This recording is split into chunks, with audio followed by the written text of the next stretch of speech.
E a gente segue falando aqui do seu bolso. Ontem nós falamos aqui sobre os dados oficiais da inflação de abril, que desacelerou em relação a março, mas aumentou no acumulado de 12 meses, passando de 4,14% em março para 4,39% em abril, resultado da alta registrada por alimentos, bebidas e saúde. Mas, para entender melhor esses números, recebemos aqui mais uma vez o Josias Bento, que é especialista em investimentos e sócio da GT Capital. Josias, boa tarde, obrigado mais uma vez por estar aqui com a gente. Olá, muito boa tarde, Eduardo. Boa tarde, Renato. Um prazer estar aqui falando com vocês, né? Ainda mais sobre esse assunto que mexe no órgão mais sensível, né, do ser humano, né, que é o bolso. Exatamente. Josias, antes de mais nada, medida para baratear diesel e gasolina acaba desonerando todo o resto. É assim ou na prática funciona desse jeito? Não funciona desse jeito? É bem difícil, né? Porque na prática, para a gente conseguir baratear isso, esse barato ele vai sair de algum lugar, né?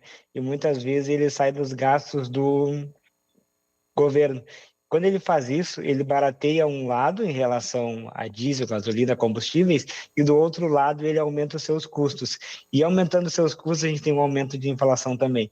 Então, no frigir dos ovos, né, o mercado ele vai se ajustando como um todo, mas se vai ter algum subsídio para baratear diesel, gasolina, enfim, a inflação ela vai continuar a mesma, só vai trocar a caixinha.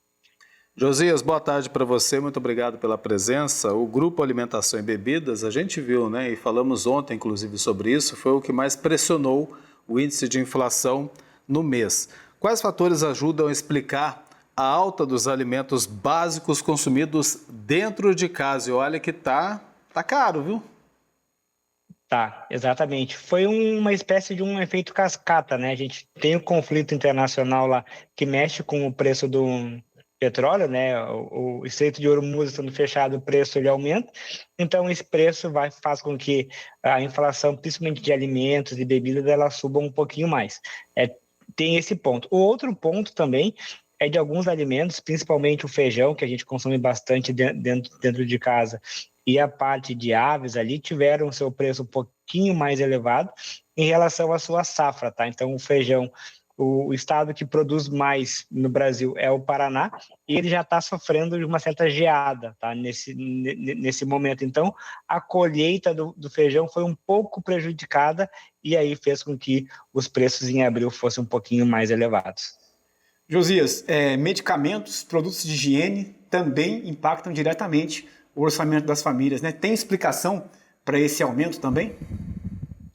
Sim, na parte dos medicamentos, a Anvisa aprovou uma nova reformulação nos preços, né? Então, eles puderam ter um aumento nesse período, então foi o que explica. E aí, como os remédios ali, as medicações estão nesse grupo de cuidados pessoais, a gente viu o preço desses produtos ficando um pouco mais elevado dentro desse mês, mas isso é uma inflação que a gente pode olhar como algo mais conservador, porque ele não vai persistir ao longo do tempo, tá? Ao contrário de alimentos e bebidas que sim, ele ficou alto em abril e bem provável que ele continue mais alto nos próximos meses, podendo até ficar um pouco mais caro ainda.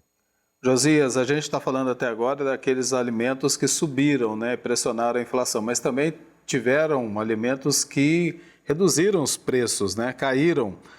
O que explica essas oscilações entre aqueles que ficam mais caros, aqueles que ficam mais baratos? Em relação aos que ficaram mais baratos, ele cabe muito em relação à oferta e demanda, né? Principalmente um dos alimentos que ficou mais barato, né? O mesmo produto, de um lado ficou mais caro e de outro ficou mais barato. Vou pegar um exemplo que é o frango, tá?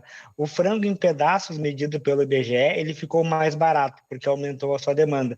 Já o frango inteiro, ele ficou mais caro, porque a demanda diminuiu. Então é o mesmo produto, vamos dizer assim, né? O frango, mas os dois, um ficou mais caro e o outro ficou mais barato, única e exclusivamente pela sua demanda e o seu consumo, né? Então, cada alimento e cada produto tem os seus vieses um pouco mais diferentes.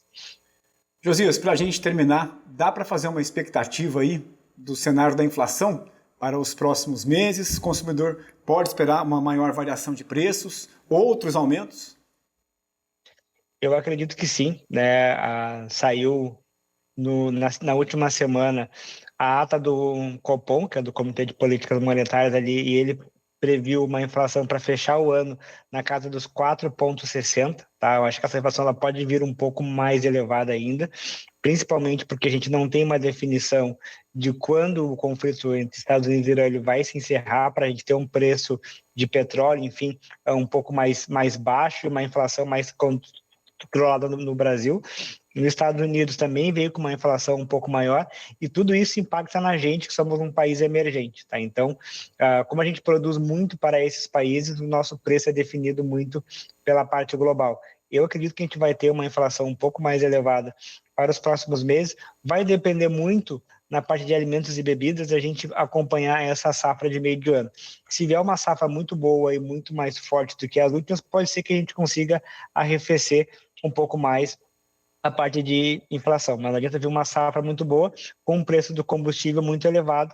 A gente vai ter uma safra que diminui preço com um combustível que vai aumentar o preço. Vamos ficar no 0 a 0, tá? E isso tudo vai acarretar com uma taxa de juros lá no final muito mais comedida do que a gente imaginava. Então, vamos ter ainda um ano um pouco mais difícil em relação a preço, principalmente da parte de alimentos. Josias, muito obrigado, viu, pela participação mais uma vez aqui no TJ Aparecida, sempre muito bem-vindo. Uma ótima tarde para você, um abraço.